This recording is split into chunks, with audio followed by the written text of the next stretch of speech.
Hello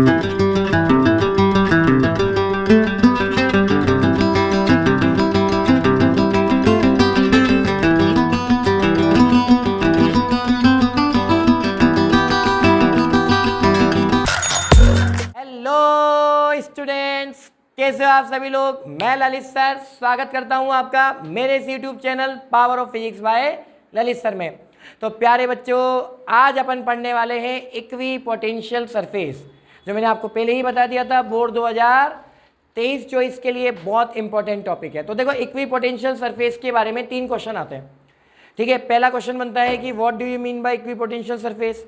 proof करो कि इसका वर्क डन 0 होता है, इसके लिए इलेक्ट्रिक फील्ड परपेंडिकुलर होता है। दूसरा क्वेश्चन बनता है इसके एग्जाम्पल में से, किसके एग्जाम्पल्स क्या क्या है। तीसरा क्वेश्चन बनता है इसकी प्रॉपर्टीज में से। तो अपन तीनों को आज डिस्कस करने वाले हैं। ठीक है, तो सबसे पहले तो अपन बात कर लेते हैं कि अपना जो टॉपिक है वो है इक्वी पोटेंशियल सरफेस क्या होता है ना। इक्वी पोटेंशियल सरफेस, देखो नाम से ही पता चल रहा है बेटा, नाम से ही पता चल रहा है। इक्वी का मतलब समझो, इक्वी का मतलब इक्वल, ठीक है। पोटेंशियल का मतलब वही पोटेंशियल, है ना, पोटेंशियल। सरफेस का मतलब each and every point of surface, each and every point of surface. ठीक है, तो आपको ये चीज़ तो क्लियर हो गई होगी कि इक्वल पोटेंशियल होना चाहिए किसी भी सरफेस के। अगर ईच एंड एवरी पॉइंट पे इक्वल पोटेंशियल है, ईच एंड एवरी पॉइंट पे किसी भी सरफेस के अगर क्या है बेटा, इक्वल पोटेंशियल है, तो उसे अपन क्या बोलेंगे बताओ, इक्वी पोटेंशियल सरफेस। चीज़ें समझ में आ रही है, उसे अपन बोलेंगे इक्वी पोटेंशियल सरफेस। ठीक है, अब देखो इक्वी पोटेंशियल सरफेस में अपने पास हमेशा ध्यान रखो कि कोई भी मान लो सरफेस है, जैसे मान लो मेरे पास एक ये सर्कुलर सरफेस है। ठीक है, इस सर्कुलर सरफेस का ये वाला पॉइंट ए है, ये वाला पॉइंट बी है। ठीक है, तो जितना पोटेंशियल ए वाले पॉइंट पे होगा उतना ही पोटेंशियल बी वाले पॉइंट पे होगा। दैट मीन्स क्या बेटा कि ए वाले पोटेंशियल और बी वाले पोटेंशियल दोनों ही इक्वल होंगे, तो ए और बी का दोनों का पोटेंशियल इक्वल होगा। चीज़ें समझ में आ रही है कि नहीं आ रही। दोनों का पोटेंशियल इक्वल होगा कि नहीं होगा, जल्दी बताइए। होगा ना, हाँ जी। तो अब सुनो, जब दोनों का पोटेंशियल इक्वल होगा तो इक्वी पोटेंशियल के लिए यहाँ 2 स्पेशल केस अपने पास चलते हैं। ठीक है, केवल चीज़ों को समझना है, रटना नहीं है, मज़ा आने वाला है। ये दोनों फर्स्ट वाला पॉइंट, अब भाई साहब फर्स्ट वाला पॉइंट क्या है कि work done is 0 for any equipotential surface. Why? Because we know that, हमको तो पता है बेटा, वी नो दैट अपने पास पोटेंशियल डिफरेंस क्या होता है बेटा, बताओ। V B minus V A is equals to W A B upon Q naught. ये होता है कि नहीं होता। अब किसी भी सरफेस के लिए अगर मान लो पोटेंशियल सरफेस, अपने किसी भी सरफेस के लिए पोटेंशियल डिफरेंस अपने पास क्या है, अगर इक्वल है भाई, पोटेंशियल अपने पास सरफेस का इक्वल है, तो मान लो जैसे 2 पोटेंशियल है, दोनों ही इक्वल है। V A is equals to क्या है बेटा, अगर वी बी है तो दोनों अपने पास सेम कर दो। तो देखो V A is equals to V B है, तो मैं वी बी की जगह वी ए लिख दूँ या फिर वी ए की जगह वी बी लिख दूँ, कोई प्रॉब्लम तो नहीं है। तो V B minus V A की जगह भी मैं वी बी लिख देता हूँ, is equals to W A B upon Q naught. भैया दोनों पोटेंशियल कैंसिल आउट होंगे कि नहीं होंगे, कैंसिल आउट हो जाएंगे, तो यहाँ पे 0 बचेगा। अगर आप यहाँ से क्रॉस मल्टीप्लाई करोगे तो आपका जो वर्क डन है वो क्या आ जाएगा प्यारे बच्चों, 0। तो always remember the work done is 0 for any equipotential surface. Clear ना, ठीक है। अब सेकंड वाले अगर अपन केस लेते हैं, सेकंड वाला केस क्या है भैया, ये तो फर्स्ट वाला इंपॉर्टेंट पॉइंट था। सेकंड वाला केस है कि इलेक्ट्रिक फील्ड जो होता है, सुना है क्या आपने, इलेक्ट्रिक फील्ड इंटेंसिटी याद करो, फर्स्ट चैप्टर में अपन ने पढ़ा था, KQ अपॉन R स्क्वायर। तो इलेक्ट्रिक फील्ड जो है वो इक्वी पोटेंशियल सरफेस के ऑलवेज परपेंडिकुलर होता है। ठीक है, that means we can say that electric field intensity is always perpendicular to equipotential surface. तो अब electric field intensity equipotential surface के परपेंडिकुलर कैसे होगा बेटा, अगर अपन उसकी बात करें तो देखो परपेंडिकुलर होने का रीजन क्या है, सिंपल सा है। वी नो दैट, आपको पता है, क्या पता है, work is equals to force into displacement होता है कि नहीं होता। तो देखो work is equals to force into displacement, तो D W is equals to force into displacement कितना बेटा, डी आर। और आपको ये भी पता है इलेक्ट्रोस्टैटिक फोर्स क्या होता है, F is equals to q naught E होता है ना बेटा। क्यू नॉट अपने पास कितना कूलाम होता है, +1 कूलाम। क्यू नॉट कितना कूलाम होता है बोलो, प्लस 1 कूलाम। अगर क्यू नॉट की वैल्यू 1 कूलाम है तो बताओ आपका जो फोर्स है वो इलेक्ट्रिक फील्ड के इक्वल होगा कि नहीं होगा? आपका फोर्स इलेक्ट्रिक फील्ड के इक्वल होगा ना। दैट मीन्स कि यहाँ पे मैं फोर्स की जगह इलेक्ट्रिक फील्ड यूज कर सकता हूँ। तो D W is equals to क्या हो जाएगा, E dot D R, dot वाला प्रोडक्ट हटाएंगे तो कॉस थीटा आएगा, तो यहाँ पर क्या हो जाएगा ई D are cos theta. But you know very well for equipotential surface D W is zero. Equipotential surface के लिए, फॉर इक्विपोटेंशियल सरफेस, सुनना, इक्विपोटेंशियल सरफेस के लिए आपको पता होना चाहिए कि आपका वर्क डन क्या होता है, जीरो। तो यहाँ पे वर्क डन अगर जीरो होगा तो आप खुद ही सोच लो, zero is equals to E D R cos theta. Cos theta का मल्टीपल क्या है, ई डी आर। इसका डिवाइड दे दूं मैं किसमें बेटा, जीरो में। भाई कोस थीटा का मल्टीपल क्या है, ई डी आर, है ना। इसका डिवाइड दे दूं मैं किसमें, जीरो में। तो जीरो में डिवाइड दूंगा तो बताओ यहाँ पे कोस थीटा क्या बचेगा, जीरो। और जीरो किसके अंदर वैल्यू होती है कोस की, 90 आ गया ना। तो cos theta is equals to cos 90। अगर आप इजीली कंपेयर करोगे तो कोस से कोस कंपेयर हो जाएगा, तो थीटा इज इक्वल्स टू क्या बेटा, थीटा इज इक्वल्स टू जल्दी बताओ 90 डिग्री। दैट मीन्स क्या, theta is equals to 90 degree का मतलब क्या कि आपका जो इलेक्ट्रिक फील्ड है वो उसकी सरफेस जो है उसके क्या होगा, ऑलवेज परपेंडिकुलर। तो ये दो फैक्ट आपको समझ में आ गए। ये तो हो गए इक्विपोटेंशियल सरफेस के दो फैक्ट। अब बात करते हैं अपन इसकी प्रॉपर्टीज़ की। तो प्रॉपर्टीज़ तो वैसे ही जर्नली आप सुन लो, 4 प्रॉपर्टीज़ अपन को माइंड में रखनी है। फर्स्ट प्रॉपर्टीज़ क्या है, इक्विपोटेंशियल ऐसा पोटेंशियल सरफेस होता है जिसके ईच एंड एवरी पॉइंट पे पोटेंशियल क्या होते हैं, इक्वल।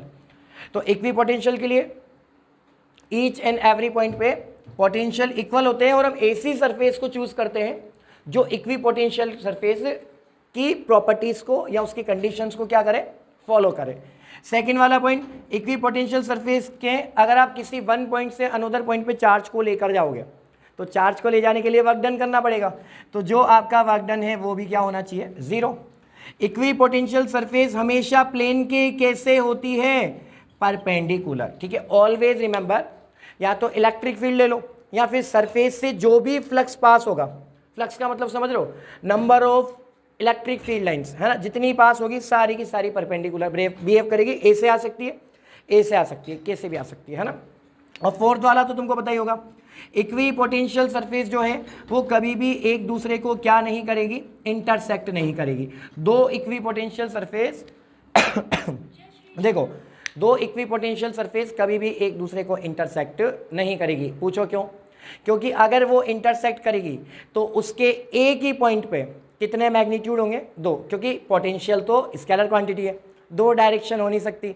वेक्टर क्वांटिटी होती तो चलो डायरेक्शन वाला कॉन्सेप्ट दे देते हैं ना।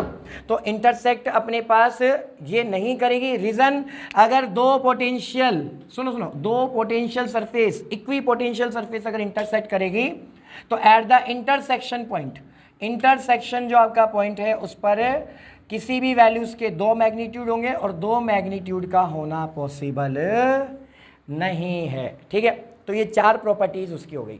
अब क्या होता है, बोर्ड एग्जाम में 3-4 क्वेश्चन कई बार बन जाते हैं कि due two point charge equipotential surface कैसा होगा, ड्यू टू लीनियर चार्ज कैसा होगा, ड्यू टू प्लेन सरफेस कैसा होगा। ठीक है, तो एक बार अपन देख लेते हैं। तो एग्जाम्पल है 3-4, उसको अपन एक बार डिस्कस करने बेटा यहाँ पे जा रहे हैं। ठीक है, चलो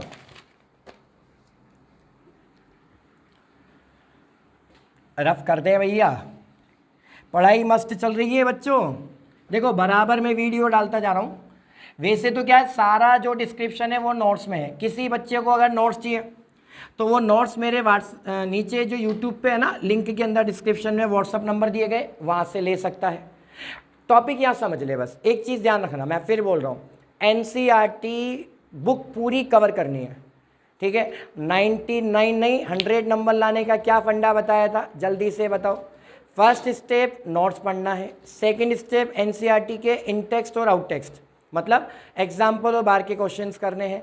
थर्ड स्टेप क्या, जब दोनों कंप्लीट हो जाए तो पीवाईपी प्रीवियस ईयर क्वेश्चन पेपर निकालने हैं। और फोर्थ स्टेप क्या था, रेगुलर मेरे टेस्ट पेपर्स देने हैं। जो टेस्ट पेपर्स मुझसे लेना चाहता है बराबर चैप्टर वाइज, वो मुझे व्हाट्सएप पे मैसेज करके हाई भेज सकता है, उसको free of cost test paper available करा दी जाएंगे। बट नोट्स का चार्ज है बेटा, है ना। देखो आ जाओ, चलो अपन एग्जाम्पल पे आते हैं, इक्वी पोटेंशियल सरफेस के एग्जाम्पल। तो एग्जाम्पल का मतलब है कहीं ना कहीं ये एग्जाम्पल क्वेश्चन बन जाता है। देखो 4 ही एग्जाम्पल डिस्कस करने वाले अपन यहाँ पे। हाँ, मन में अगर आ गया तो एक और बता देंगे, काहे टेंशन लेते हो। अब सुनो, फर्स्ट वाला, equi potential surface due two point charge. First वो पूछ लेता है कि पॉइंट चार्ज की वजह से इक्वी पोटेंशियल सरफेस क्या होता है। तो पहले तो मैं आपको बता दूं, पॉइंट चार्ज की वजह से इक्वी पोटेंशियल जो सरफेस होता है ना, वो होता है कॉइनसेंट्रिक सर्कल। किसकी फॉर्म में होगा बेटा? कॉइनसेंट्रिक सर्कल्स, छोटे छोटे कॉइनसेंट्रिक सर्कल्स की फॉर्म में होगा। अच्छा, बात आती है कॉइनसेंट्रिक सर्कल्स, भाई बहुत सारे सर्कल्स जिनका सेंटर एक ही हो। तो उसकी वजह से, जैसे मान लो मेरे पास इक्वी पोटेंशियल सरफेस है ना, तो अपने पास इतने सारे सर्कल्स हैं। अब आप देख सकते हो क्या इन सब का सेंटर्स एक ही है? तो इस सर्कल से जितने भी अपने पास, तो सिंगल पॉइंट चार्ज ऐसे बोल दे, या ड्यू टू पॉइंट चार्ज, तो ड्यू टू पॉइंट चार्ज की वजह से इक्वी पोटेंशियल सरफेस बेटा इस तरीके से बनती है। आप चाहो तो इसको थोड़ा सा डॉट डॉट की फॉर्म में थोड़ा सा और अट्रैक्टिव बनाने के लिए ऐसे बना सकते हो। अच्छा, इसके पता है क्या है, इस वाले पॉइंट पे जैसे मान लो ये अपना है ना वी फर्स्ट है, फर्स्ट वाला, ये सेकंड वाला है, ये थर्ड वाला है। तो इसका मतलब क्या भाई, फर्स्ट सेकंड थर्ड है, अलग अलग सरफेस का पोटेंशियल अलग अलग है, तो इनकी वजह से इक्वी पोटेंशियल का मतलब तीनों पॉइंटों पर अपना पोटेंशियल क्या होगा प्यारे बच्चों? सेम होगा। ठीक है, तो ड्यू टू पॉइंट चार्ज अपना इस तरीके से इक्वी पोटेंशियल सरफेस बनता है। अच्छा, सेकंड आता है कि भैया when charge is present in the uniform electric field, तो due to uniform electric field, uniform electric field की वजह से वो बनता है बिल्कुल परपेंडिकुलर, पैरेलली परपेंडिकुलर, है ना, ऐसे देखना, due to uniform electric field. तो due to uniform electric field बोल दो, या ड्यू टू यूनिफॉर्म सरफेस की वजह से बोल दो। तो देखो यूनिफॉर्म सरफेस का मतलब ऐसे, जैसे मान लो मेरे पास ये डस्टर है, एक तो होता है यूं आपकी तरफ देख रहा है, एक होता है इसको मैंने यूं घुमा दिया, तो ऐसे एक सरफेस ऐसे होगी, फिर एक सरफेस ऐसे, फिर एक सरफेस ऐसे, तो फिर ऐसे फील्ड लाइंस पास होगी। ठीक है, तो अपने पास यूनिफॉर्म इलेक्ट्रिक फील्ड की वजह से क्या होगा, इस तरह से इक्वी पोटेंशियल सरफेस बन जाएगा। ठीक है, ध्यान रखना किस तरीके से बन जाएगा बेटा, इस तरीके से इक्वी पोटेंशियल सरफेस अपना क्या होगा, बन जाएगा। देखो दिख रहा है क्या, तो यूनिफॉर्म इलेक्ट्रिक फील्ड जो है वो कहीं ना कहीं ऐसे पास होगा बेटा। ठीक है, तो ये आपको क्या लग रहा है, ये अपन ने प्लेन, तो ध्यान रखना जो पैरेलल है, पैरेलल प्लेट्स की फॉर्म में, या फिर आप बोल सकते हो पैरेलल प्लेट्स है और परपेंडिकुलर इलेक्ट्रिक फील्ड लाइन से, उसकी फॉर्म में जाके ये सेट हो जाएगा। तो यूनिफॉर्म इलेक्ट्रिक फील्ड की वजह से इक्वी पोटेंशियल जो सरफेस है वो कैसा होता है, वो होता है पैरेलल प्लेन, पैरेलल प्लेट की तरह, या फिर पैरेलल प्लेन की तरह, बट परपेंडिकुलरली डायरेक्शन होनी चाहिए, है ना, परपेंडिकुलर वो इलेक्ट्रिक फील्ड की होना चाहिए, सिंपल। यानी कि due to uniform electric field the equipotential surface will be parallel but present in perpendicularly due to electric field. ठीक है, चीज़ें समझ में आ रही है ना। चलो 2 एग्जाम्पल हो गए, अब आ जाओ भाई थर्ड वाला। थर्ड वाला एग्जाम्पल कौन सा है, क्योंकि अपन को तो 4-5 डिस्कस करने हैं ना। थर्ड वाला एग्जाम्पल है भैया due to linear charge. Linear charge की वजह से इक्वी पोटेंशियल सरफेस कैसे वर्क करेगा, पहले अपन उसको देख लेते हैं, है ना। तो देखो लीनियर चार्ज, अब ड्यू टू लीनियर चार्ज, है ना। अब लीनियर चार्ज की वजह से ये होगा कोएक्सियली सिलेंडर। ठीक है, कैसा होगा बेटा लीनियर चार्ज की वजह से, कोएक्सियली सिलेंडर। तो अपने पास कोएक्सियली सिलेंड्रिकली बोल दो, या तो कोएक्सियली सिलेंड्रिकली बोल सकते हो। लीनियर चार्ज की वजह से जो अपने पास इक्वी पोटेंशियल सरफेस आएगी, कैसे आएगी, जैसे मान लो ये मेरे पास एक सरफेस है, दिख रही है बेटा, जल्दी से बताओ, ये मेरे पास एक सरफेस है इस तरह से, है ना। तो इसके अंदर से मैंने एक यहाँ पे एक्सिस पास करा दी, इस एक्सिस पे मैंने कोई भी चार्ज दे दिया, यूनिफॉर्म चार्ज में दे सकता हूँ ना। ठीक है, तो अब लेकिन बताए क्या है, ये तो सिंपल सिलेंडर है जो गाउस ने यूज़ किया था। ठीक है, क्योंकि गाउस को भी फ्लक्स निकालना ऐसे ही पसंद था। अब भाई साहब कोएक्सियली सिलेंडर का मतलब दोनों सिलेंडर एक के अंदर एक होंगे, बट दोनों की एक्सिस क्या होनी चाहिए, सेम होनी चाहिए। तो ध्यान रखना ड्यू टू लीनियर चार्ज, क्योंकि लीनियर चार्ज डिस्ट्रीब्यूशन के लिए सबसे बेस्ट शेप क्या है कि उसके लिए एक स्ट्रेट वायर होना चाहिए, एक प्रॉपर एक्सिस होनी चाहिए, और ऐसी शेप जो क्लोज भी हो। तो क्लोज गाउसियन सरफेस की वजह से हम एक सिलेंडर पर्पज यूज करते हैं। ठीक है, तो सिलेंड्रिकली वो भी कोएक्सियल, वो अपना हो गया लीनियर चार्ज की वजह से। नेक्स्ट और लास्ट अपना वो है due to same magnitude opposite charges, स्मॉड आ गया ना, सेम मैग्नीट्यूड अपोजिट चार्जेस, स्मॉड वाली ट्रिक भैया। तो अब यहाँ पर क्या है, जैसे मान लो एक पॉजिटिव है ना, अब पॉजिटिव में क्या है, इधर से तो दूर से निकालना है, इधर से पास से निकालना है। देखो बोर्ड में इस तरह से बना रखा है एनसीईआरटी में डायग्राम, ठीक है, क्योंकि आपको पता है सेम जो अपने पास सेम तो मैग्नीट्यूड है और अलग अलग नेचर के चार्ज है, तो वो किसका फॉर्मेशन करेंगे, डाइपोल। तो इसकी वजह से जो इक्विपोटेंशियल होगी ना, वो एज ए डाइपोल बिहेव करेगी। किसकी तरह बिहेव करेगी बेटा, बताओ, ये एज ए डाइपोल बिहेव करेगी। तो इसमें तो कोई डाउट होना ही नहीं चाहिए अपने पास। तो ड्यू टू अपने पास पॉजिटिव और नेगेटिव चार्ज की वजह से जो इक्विपोटेंशियल सरफेस होगा दोनों, वो एज ए इलेक्ट्रिकली डाइपोल, क्या बोलेंगे इसको, इलेक्ट्रिकली डाइपोल की तरह ये बिहेव करेगी। क्लियर है नहीं चीज़। अच्छा, इसमें एक केस और होता है, कई बार क्या होता है, दोनों चार्जेस सेम नेचर के होते हैं, है ना। कई बच्चे पूछते हैं सर ये तो चलो अपोजिट नेचर इसलिए डाइपोल बना दिया, अब सेम नेचर के होंगे तो क्या होंगे। देखो सेम नेचर में तो आपको पता है कि इस तरीके से कॉन्सेंट्रिक सर्कल होगा, है ना, बट वो क्या है, एक दूसरे को आते आते थोड़ी सी डिस्टेंस पे धीरे धीरे, मतलब इसको अगर मैं थोड़ा सा और मॉडिफाई करूं, ठीक है, तो थोड़ी सी डिस्टेंस पे आप इसको ए से ले सकते हो, ये टच करा दिया, दिख गया, तो इसको थोड़ा सा ए से ले सकते हैं अपन। बट क्या होगा, पॉजिटिव पॉजिटिव को रिपेल करेगा तो इलेक्ट्रिक फील्ड लाइंस क्या है, धीरे धीरे रिपेल हो जाएगी, रिपेल होगी तो वो थोड़ा सा आगे जाके डंबल शेप में बन जाएगी। तो आगे जाने वाला जो इलेक्ट्रिक फील्ड होगा ना, वो कहीं ना कहीं इस डंबल शेप में क्रिएट हो जाएगा, ठीक है, ए से दिखना चाहिए। अभी आपको ऐसा लग रहा होगा ये छोटा है बड़ा है, तो शेप डिज़ाइन की वजह से लग रहा है, नहीं तो प्रॉपर वो है इस तरीके से दिखता है, ठीक है, ये डंबल शेप होता है। तो ये सेम नेचर ऑफ चार्ज की वजह से होता है, बिकॉज यहाँ पे ये इलेक्ट्रिक फील्ड का जो लाइंस का है वो रिपल्शन इतना ज़्यादा बढ़ जाता है कि लाइंस जो है वो पैरेलली या फिर सिमेट्रिकली होने की वजह से हल्की सी कर्व हो जाती है, ठीक है। तो ये 4 एग्जाम्पल अपने पूछे जाते हैं, जिसमें से एक तो पॉइंट चार्ज वाला ज़्यादा इंपॉर्टेंट था, एक लीनियर वाला था, और एक मैंने यूनिफॉर्म वाला बताया था, पैरेलल वाला बताया था ना, इस तरह की प्लेन वाला, हाँ, एक ये वाला ज़्यादा इंपॉर्टेंट था। लास्ट के दोनों वाले फिर भी कम पूछे जाते हैं एग्जाम में, बट इंपॉर्टेंट तो है। तो अपना ये जो पूरा का पूरा टॉपिक था वो था इक्विपोटेंशियल सरफेस। तो प्यारे बच्चों, वीडियो के लास्ट तक बने रहने के लिए बहुत बहुत थैंक यू, है ना। मौसम सुहाना चल रहा है इसलिए थोड़ा सा गला बैठा हुआ है, पर हिम्मत नहीं आ रही है। तो तुम्हारे लिए इसी तरीके से मैं next to next videos upload करता रहूँगा।